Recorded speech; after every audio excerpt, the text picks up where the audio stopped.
Okay, today I'm going to be explaining how to approximate the mean of a data set given a histogram. There's a couple of important pieces of information we need to find in the problem before we start. So in this problem, the first thing we want to know is the total.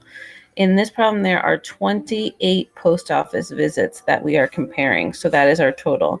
When we're looking at mean or average, we always divide by the total number. So on my Desmos calculator, I'm going to write divide by 28 because that's how many total items there are or post office visits. The next thing we're going to do is look at how many in each grouping there are. We don't know exactly how long each visit was, but we know there were 4 visits between 0 and 6 minutes, 10 visits between 6 and 12 minutes, and so on. So we use the frequency, the number of visits, and the midpoint of the bar. In the middle of 0 and 6 is 3. So my first thing I'm going to put on my top is 4 times 3. The frequency times the midpoint plus the frequency of the next bar, and the midpoint of that is 9. The way that I find the midpoint is I look at the two numbers. From 6 to 12, there's 6 numbers. Half of that is 3. So 3 more than 6 is 9. Now I'm going to go to my next bar. So I'm going to do plus 7, the midpoint of 12 and 18. Again, 6 digits in between those. 12 plus 3 is 15. Plus 4 times 21 plus 3 times 27.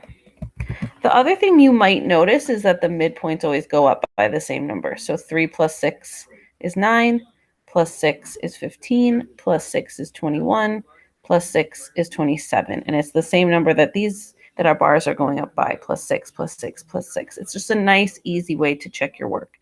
As you can see, when you plug in the formula into into Desmos, the answer is already there for you. We're going to look at the question, and it says round your answer to at least one decimal place. So it is 13.2. Look at the number to the right of the 2 is an 8. So I'm going to put in 13.3.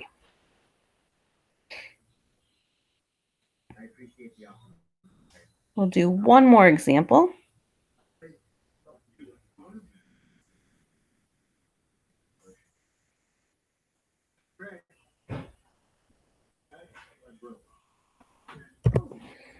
Again, the first thing I want to do is find out how many items there are. So it says here, I'm going to skim really fast, 25 patients diagnosed. So we are talking about 25 digits. Divide by 25. Now I'm going to look, my frequency is 5. My bar goes from 0 to 10, so the middle is 5.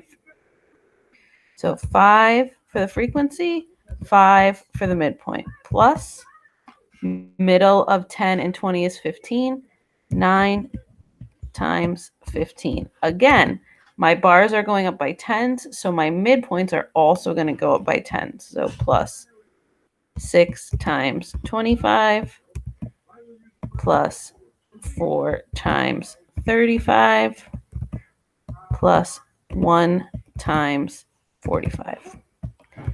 Now, the other thing I like to do is I like to look at my answer. I got 19.8, and I want to imagine where 19.8 is on the x-axis. It's right almost here next to 20. And I think, does that make sense that that would be the average of these numbers? On the left of 19.8, there's about 14 numbers. And on the right of 19.8, there are 10, 11 numbers. So it does make sense that it will be somewhere in the middle there, a little bit more weighted to this side because the bars weight a little bit more to this side, to the left side. I didn't have to round that one because it was already only one decimal place, so that was my final answer.